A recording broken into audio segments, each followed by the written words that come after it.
Alam niyo guys, sa totoo lang, sa mga nangyayari sa ating bansa ngayon, is hindi mo alam kung matatawa ka o hindi eh. 'Di ba?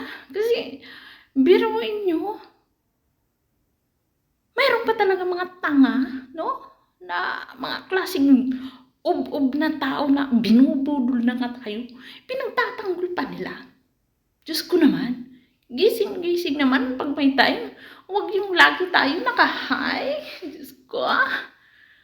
Guys, sa totoo lang,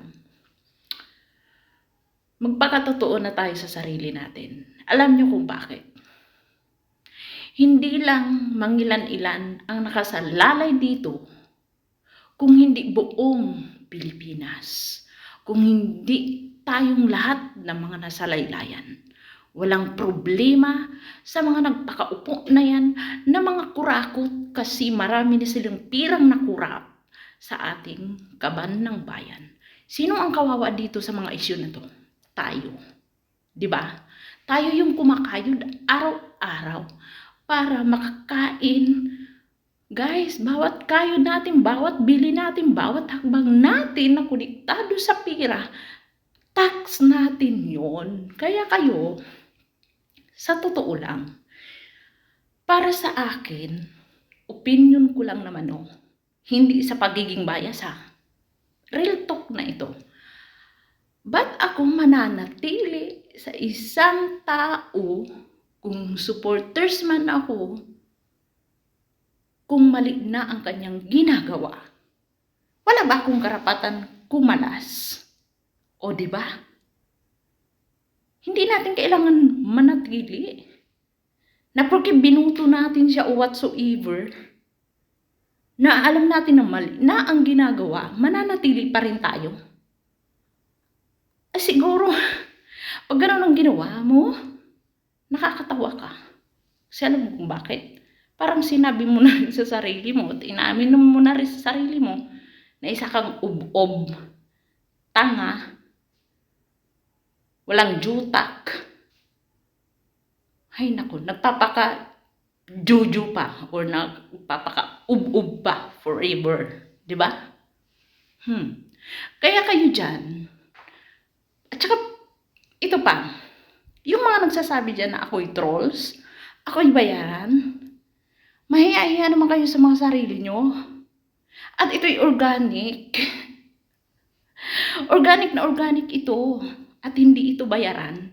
Dahil ako, gumagapang ako araw-araw para mapakain ko ang pamilya ko at para mabili ko ang gusto ko at hindi sa panluloko at hindi sa pagpapabayad sa maling pamamaraan. Okay? Nagpapabayad ako sa sarili kong lakas, katas ng aking pawis at dugo. Okay? Kaya mahihiya naman kayo dyan. Yung mga bumabanat sa akin dyan, sa aking mga post, mahiya kayo sa sarili nyo. Kasi alam nyo bakit? Ang titindi nyo bumanat. Pero, yung mga account nyo naman, mga fake, mga dummy, mga trolls kayo, alam namin yun. Na kayo is mga trolls ng kabilang panig. Alam mo bakit? Itong kwento, no? Kasi, nakapalo din ako sa account ni Jungag, no? Paano namin hindi malalaman ng mga trolls yung mga nag-a-appreciate dun sa kanyang mga ipinopost na puro, oh, good job, you're doing great, blah, blah, blah, blah. Pero, saan ka? Mga English speaking pa, mostly.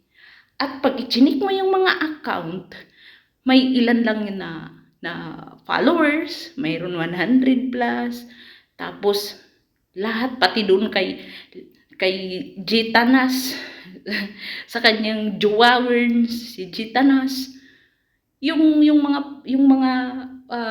commenters ni Jungag is nandun din kay Gitanas. O, di ba? O, mapapaghalata mo na sila ang may troll farms, hindi yung Duterte supporters or Duterte. Dahil kami mga organic at hindi mga bayaran. Okay? Sino yung mga ano dyan? Sino yung nagpapabayad? Ha? Sige nga, patunayan nyo kung sabihin nyo bayaran kami, patunayan nyo. At patunayan nyo na mga trolls kami. Okay? So yun, balik na tayo doon. Nung na-check ko yung kanilang mga page, mga Facebook page, God, dito ka malulula. Try nyo rin, ha? Bisita kayo sa kanilang Facebook page. Siyempre, nagpo-post sila. Makikita mo yung mostly ng mga commenters doon is na-appreciate nila yung ginagawa daw ni Jungag. Oh. Pero doon sa reaction section or area, i-check nyo. Nandoon yung mga organic na tao kung sino yung nasusuka doon. Dahil bawat post nila, mostly doon, tinatawanan na lang si Jungag. O, diba? Hindi man sila mag-comment doon, pero nandoon sa reaction section or area, naka-react. Pag di angry, naka-like lang, pero mostly, pinagtatawanan siya. So, ibig sabihin, mostly, trolls lang yung nagtitiwala sa kanya, hindi organic. O, diba? At i-check nyo, halata naman yan, i-check nyo yung mga account nang nag-appreciate doon ng mga commenters niya. I-check nyo. Nagpakalak profile. O, see? Tapos ako, pagsasabihan nyo na ako'y trolls, my goodness, mahiya naman kayo. O, mayroon bang trolls na gagawa ng video like this? O, sige. Tapos kayo naman, sa mga hindi trolls, sabihin natin organic kayo, tapos loyalist kayo o ni Jungag, wake up. Okay? Hindi mo kailangang maging honest ka or mag-isti ka sa isang taong salot ng bansa. Dahil hindi ka makikinabang doon sa mga ninanakaw nila, sa mga kinukurakot nila. Subalit, kasama ka sa mas nakakarami na magsasuffer. Okay? Hindi lang yung Duterte supporters ang magsasuffer dito. Oras, mapunta na sa kumunoy ang ating bansa. Okay? Hindi ka dito labas. Hindi ka naman siguro nasa Mars nakatira or sa ibang bansa. Or nakatira ka man sa ibang bansa, siguro may pamilya ka naman siguro sa Pilipinas. O diba? Real talk na. Wake up. Okay? Wake up. Hindi natin kailangan ng ganyan na leader ng ating bansa. Hindi sa pinagtatanggol ko lang ang Duterte, ha? Ha?